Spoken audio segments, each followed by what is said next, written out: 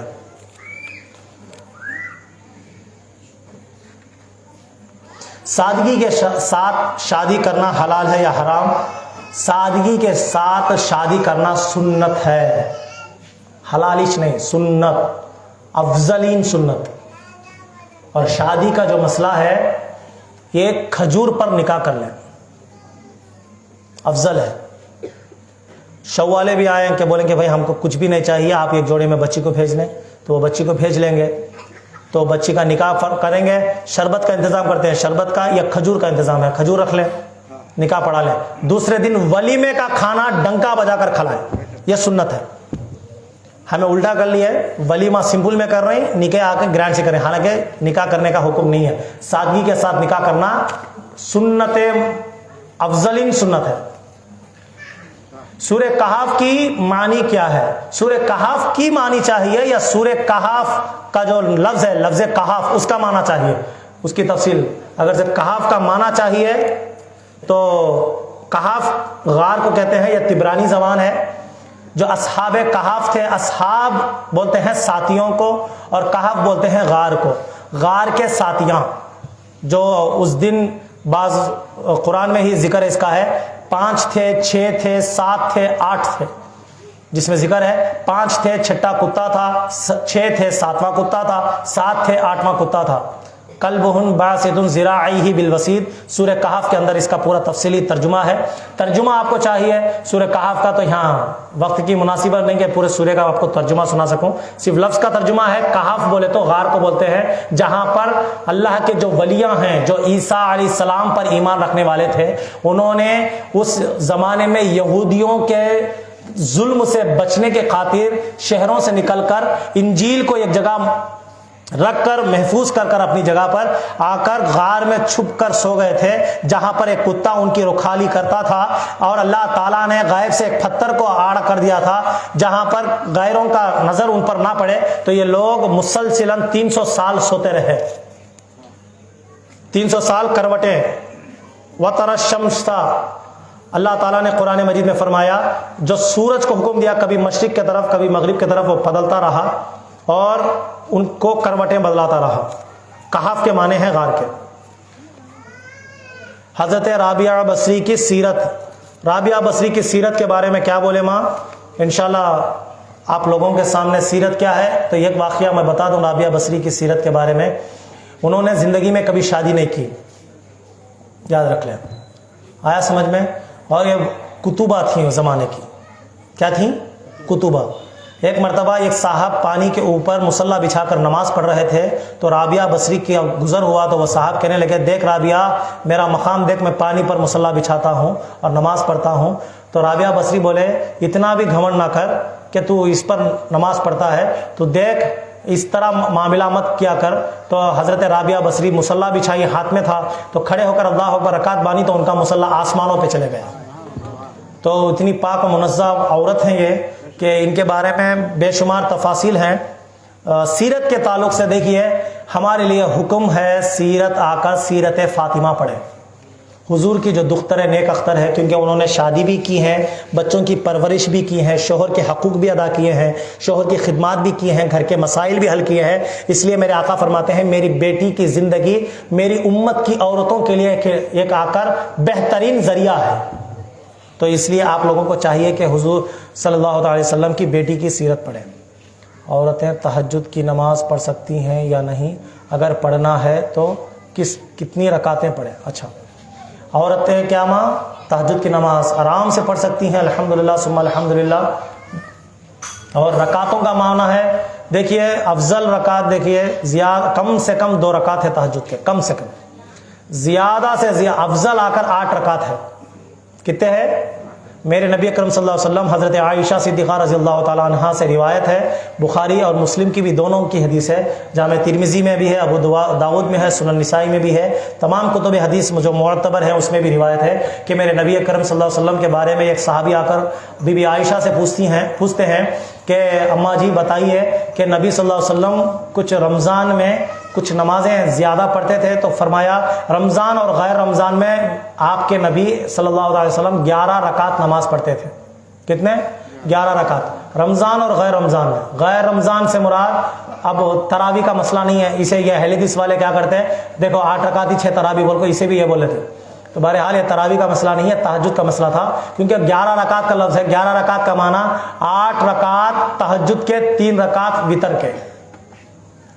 جو انسان تہجد پڑھنے کا پابند ہو، تہجد کمپلسری پڑھتا ہے، چھپتا نہیں ہے، اس کے لیے افضل ہے کہ وہ عشاء کی نماز اور سنن اور نوافل ادا کرنے کے بعد سو جائے، اور جب اس کی نیند اشار ہوتی ہے اٹھ کر صبح صادق سے پہلے، صبح صادق میں تہجد کا وقت نہیں ہوتا، صبح صادق بولے تو صبح صادق ہونے کے بعد، اذان ہوتے میں صبح صادق نہیں میری ماں، کبھی بھی یاد رکھیں، صبح صادق آ کر ایک جنتری رکھ لیں آپ کے پاس ٹائمنگ نمازوں کی، اس میں پورا ٹائم رہتا، جس طرح ہمیں سحری کا ٹائم ڈال دینا کاڑا میں، اس طرح تہجد کا ٹائم رہتا صبح صادق سے پہلے۔ صبح صادق ہو گئے تو 10-15 منٹ کو نماز اذان ہوتی فجر کی، تو آپ اذان کا انتظار کرتے ہوئے تہجد پڑھے تو تہجد نہیں ہوتی آپ کی۔ نفل نماز بھی صبح صادق کے وقت پڑھنا مکروہ ہے، صرف سوائے سنت کے اور فرض نماز کے نفل نماز بھی نہیں پڑھ سکتے آپ۔ اذان ہو گئی، صبح صادق شروع ہو گئی، آپ 2 رکعت تحت الوضو کے بھی نفل نماز نہیں پڑھ سکتے، صبح صادق سے پہلے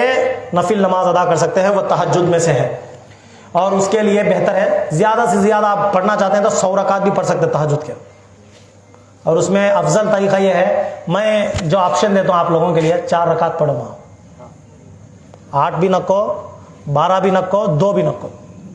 کیوں بولے تو کوئی بھی عمل آپ شروع کرے، جوش ہے، اب پڑھ لی، وارم 10 دن کے بعد شوق کم ہو جاتے میں کیا ہو جاتا، وہ نمازات ہمارے لیے مجبور بن جاتی، تو وہ درمیانی کام، زیادہ بھی نہ کو، کم بھی نہ کو، بیچ میں جو تمہیں کر سکتے، تمہیں کانفیڈنس ہے وہ کام کرو، بالکل زیادہ کام نہ کو، بالکل کم نہ کو۔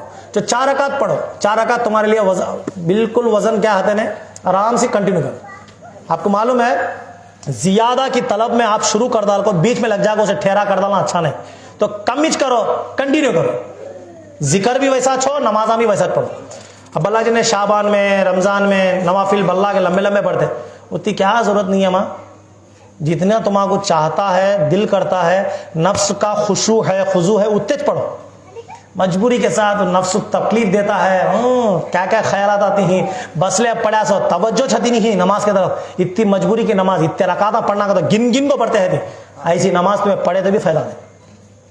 نماز پڑھتے خود خشوع اور خضوع ہونا، 2 رکعت نفل نماز پڑھو بس، لیکن خشوع خضوع کے ساتھ پڑھو، محبت کے ساتھ پڑھو انشاءاللہ۔ متاج بھائی، کیا عورت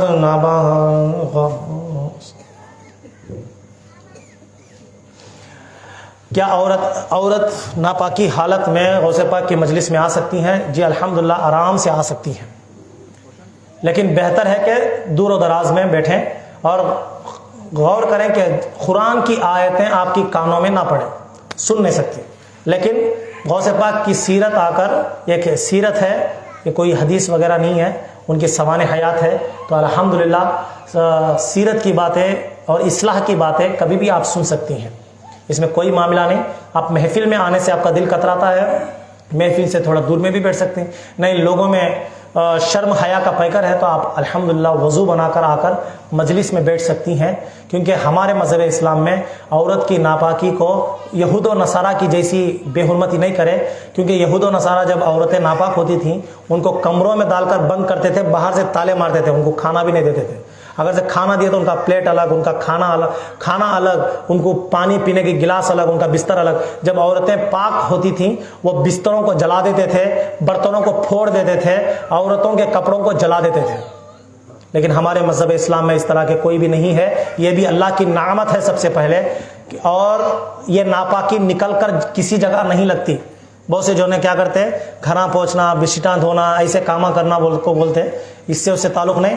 ناپاکی کے لیے شرط اول ہے کہ نجاست اس کپڑے کو لگنا یا اس جگہ پڑنا, اور پڑنے کی مقدار بھی شریعت میں کیا ہے, 1 درہم کی. یہ ہتھلی ہے نہیں, ہتھلی سے زیادہ ٹپکنا, اتنی ناپاکی اگر سے تمہارے بستر کو لگی یا زمین پر پڑی تب وہ حصہ ناپاک ہوتا. نہیں بولے تو خالی وہ ایک حصہ چلے تھا. آیا سمجھ شریف میں؟ سمجھ میں آیا نا؟ تب وہاں پر اس حصے کو آپ صاف کر لیں گے تو وہ حصہ صاف ہو جاتا ہے انشاءاللہ.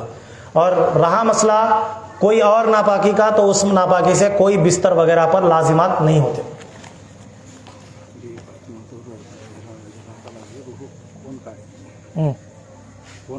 اوکے اتجمہ ابھی سوال ہے. غالباً مجھے ایک سوال یاد آیا, کوئی سوال کرے تھے شاید, رمضان کی تراویح عورتوں کے لیے نہیں ہے.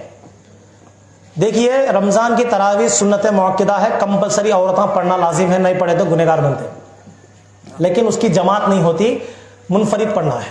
کون بولے بالکل غلط بولے, عورتوں کے لیے کمپلسری. عید کی نماز نہیں ہے, جمعہ کی نماز نہیں ہے, لیکن عورتوں کے لیے سنت موقدہ رمضان المبارک کی تراویح کمپلسری ہے, وہ پڑھنا چاہیے. گھروں میں کمپلسری پڑھنا. وہ سوروں سے پڑھ سکتی ہیں, الحمدللہ قرآن کے حافظہ ہیں تو قرآن سے پڑھ سکتی ہیں, نہیں تو جو سورے آپ کو آتے ہیں وہ سوروں میں پڑھ سکتی ہیں, لیکن مکمل 20 رکعت آپ کو تراویح پڑھنا لازم ہے. یہ سنت موقدہ علی الکفایہ ہے, کمپلسری پڑھنا ہے. یہ 1-2 بار نہیں پڑھنا چھوڑ دیے تو برا گناہ, اس کی عادت بنا لینا گناہ ہے کبیرہ. اور رمضان میں گناہ ہے کبیرہ بولے تو 70 گنا زیادہ گناہ. تو کمپلسری سنت موقدہ پڑھنا چاہیے, تراویح کمپلسری پڑھنا ہے. آپ اس دن روزہ ہے یا نہیں ہے تو بھی آپ کے لیے تراویح لازم ہے. آپ کے لیے چھوٹ آپ کے قدرت کے اعتبار سے اللہ تعالیٰ نے جو آپ کے لیے سہولت دی ہے, اس سہولت میں آپ کو چھوٹ مل سکتی ہے. باقی کے ٹائم پہ آپ لوگ نماز کمپلسری پڑھنا لازم ہے.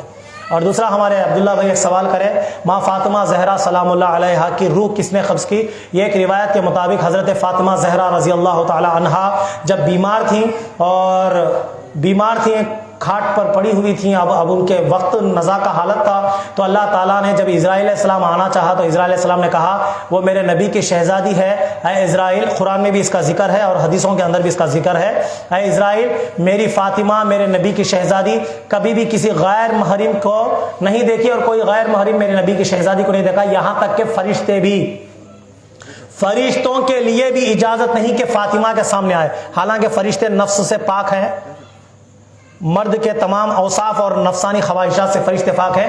پھر بھی جب بھی جبرائیل علیہ السلام اللہ کے نبی کے گھر میں آتے تو دستک کرتے تو حضور فرماتے اے میری بیٹی تم پردے میں چلے جاؤ. جب وہ پردے میں جاتی تب جبرائیل اندر آتے.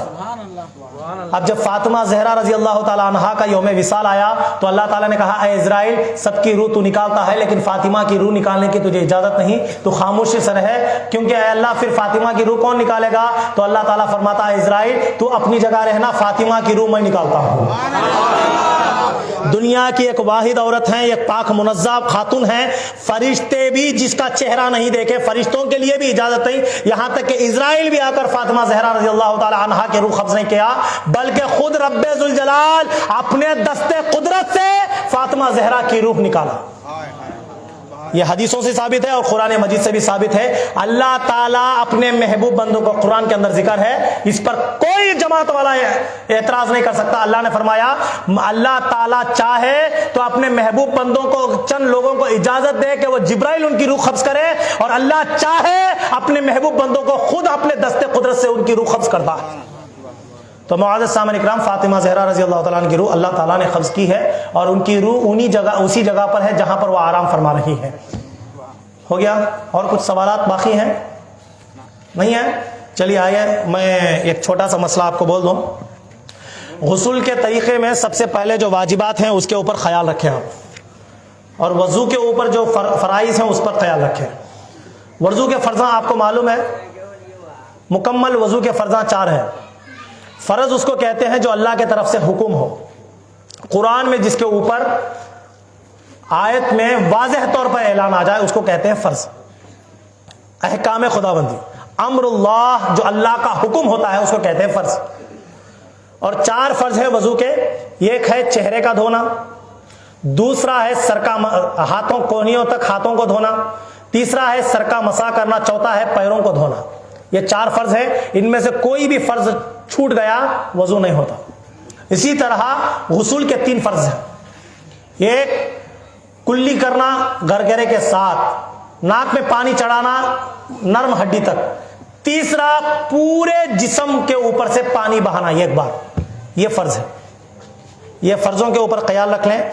غالباً آپ لوگوں کو معلوم ہوگا, کبھی بھی زندگی میں یاد رکھیں, فرض کی جب حقیقت واضح ہوتی ہے نا تو اس کو لازم کرنا ضروری ہے. پچھلی بار ایک سوال کیا تھے کہ پانی نہانے کے بعد کیا وضو ہوتا ہے, تو فرض بھی یہاں پر مکمل ہو گئے.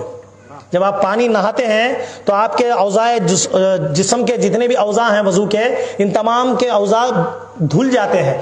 ہاتھ پورے دھل گئے کیونکہ وضو میں, اور دوسرا آ کر چہرہ دھل گیا, سر کے اوپر سے پانی ڈالتے ہیں تو سر دھل گیا, پیروں کے اوپر پانی بہہ گیا تو پیر بھی دھل گئے, تو وضو ہو گیا. لیکن ثواب نہیں ملا. وضو ہو گیا, وہ وضو کافی ہے تمہاری نماز پڑھنے کے لیے, وہ وضو کافی ہے آپ کو قرآن پڑھنے کے لیے, ذکر و اذکار کرنے کے لیے. وضو تو ہو گیا لیکن ثواب نہیں ملے گا وضو کا. اگر سے آپ کو ثواب ملنا چاہیے, ثواب کے آپ متمنی ہیں, تو آپ وضو اور غسل کی نیت کو دونوں کو ایک ساتھ جمع کر لیں. انشاءاللہ آپ کا وضو بھی ہوگا اور غسل کا بھی ثواب مل جائے گا آپ کو. ہے سمجھ شریف میں؟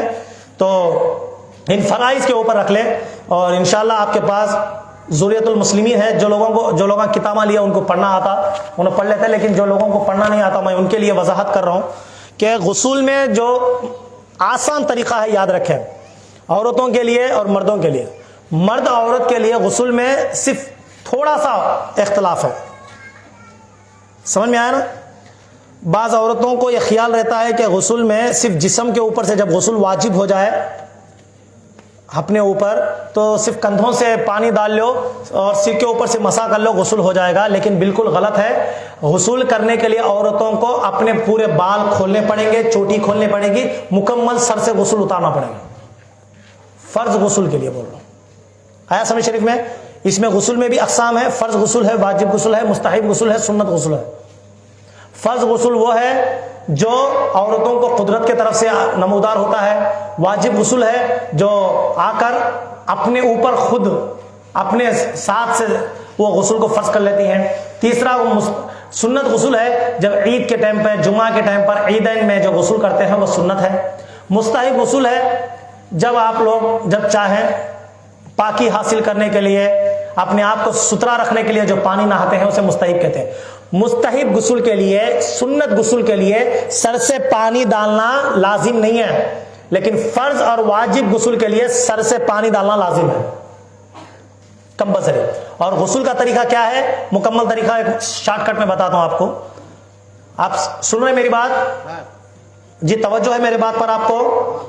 غسل کرنے کا مکمل طریقہ دیکھیں, سمپل میں بتا رہا ہوں آپ کو. آپ باتھ روم میں جائیں گے, دروازہ بند ہوگا اور جسم کے جتنے بھی کپڑے وغیرہ ہیں دور کریں گے اور ضروریات سے فراغت حاصل کریں گے, اور جہاں نجاست وغیرہ لگی ہے ناپاکی اس کو دور کریں گے, اور اس کے بعد آپ آ کر وضو بنائیں گے نماز جیسا. نماز میں جس طرح وضو بناتے ہیں اس طرح, لیکن آپ تعوذ اور تسمیہ اللہ کا ذکر نہیں کریں گے. اندر آپ کو جو بھی پڑھنا ہے, اعوذ باللہ, بسم اللہ, جو بھی پڑھنا ہے باتھ روم میں جانے سے پہلے, باتھ روم سے پہلے پڑھیں گے, کیونکہ وہ جگہ مناسب نہیں اللہ کے ذکر کے لیے, تو وہاں ذکر نہیں کر سکتے.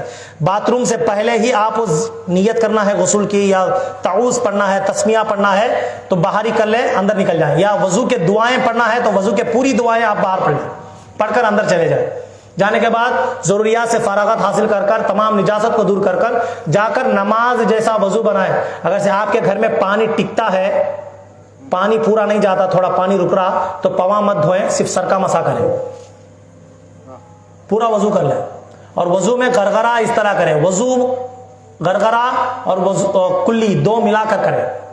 اور دانتوں میں کچھ گوشت وغیرہ اٹکا ہو تو اس کو کھلال کر کر اچھی طرح برش ہو یا مسواک ہو کر کر گوشت وغیرہ جو دانتوں میں اٹکا ہے معلوم ہو جاتا, سب کو صاف کریں. کرنے کے بعد وضو بن گیا. وضو ہو جانے کے بعد خیال رکھیں بحرانہ حالت میں اور بنا کپڑوں کے کبھی بھی یاد رکھیں قبلے کی طرف پیٹ نہ کریں, قبلے کی طرف رخ نہ کریں. اس طرح بھی نہ بیٹھیں, اس طرح پیٹ کر بھی نہ بیٹھیں, قبلے کے بالکل ہمارا سیدھا یا بایاں بازو قبلے کی طرف رکھ کر بیٹھیں. آیا سمجھ شریف میں؟ بیٹھنے کے بعد آپ کیا کریں گے؟ سب سے پہلے اب آپ کلی نہیں کریں گے, ناک میں پانی نہیں چڑھائیں گے, کیونکہ آپ کا ناک میں پانی کلی میں کرنا یہ تمام کا تمام 2 فرض آ کر آپ کے وضو میں ہو گئے. اب الگ سے کرنے کی ضرورت نہیں ہے آپ کو, وضو میں ہو گئے آپ کے 2 فرضاں. تو آپ کیا کریں گے؟ تھوڑا پانی لے کر سب سے پہلے سیدھے کندھے پر ڈالیں گے اور ڈالتے جائیں گے. جس طرح تیل کی مالش کرتے نا, اس طرح مالش کریں گے. کیونکہ بہت سے لوگوں کے جسم کو کیا ہوتا, ٹھنڈکالے کے اندر جب پانی نہاتی نا ہمیں, جسم سکڑ جاتا, پانی جلدی لیتا نہیں. آپ دیکھو جلدی میں لوٹے سے پانی ڈالو آپ تو فوراً پانی چل جاتا, بہت سا علاقہ سکو ہوتا. تو اس لیے کیا, ہلکا ہلکا پانی ڈالنا اور ہلکا ہاتھ سے ملنا, پورے جسم کو پانی ڈال کو ہاتھوں سے ملنا. ملنے کے بعد آپ کو پورا جسم بھیگ گیا, آپ کو تسکین ہے, پورا جسم میں پانی پہنچ گیا. اس کے بعد 3 لوٹے پانی سیدھے طرف سے ڈالنا اور 3 دائیں طرف سے اور 3 لوٹے سر سے مکمل.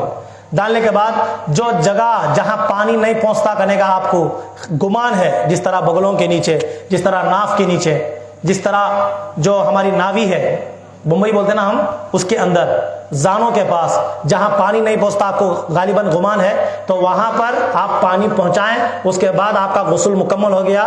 اب آپ آ کر ایسا کپڑے چینج کر سکتے ہیں یا نماز پڑھ لے سکتے ہیں, آپ کا غسل اتر گیا. اور اس کے بعد جو ہم لوگ کر رہے ہیں نا, وہ مزید صابن لگڑنا, شیمپو ڈالنا, یہ مزید ہے, غسل اتر گیا.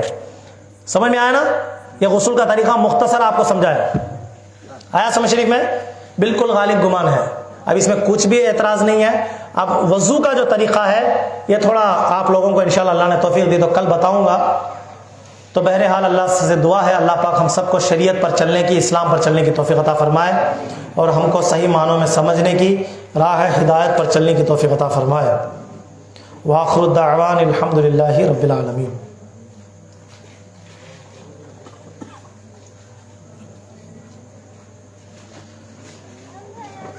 انشاءاللہ کل ہوا تو آپ کو کن باتوں سے غسل واجب ہوتا ہے, فرض ہوتا ہے, اور کس پانی سے غسل اور وضو کر سکتے ہیں اور کس پانی سے نہیں کر سکتے, انشاءاللہ اللہ نے چاہا تو کل آپ کے سامنے بیان کریں گے.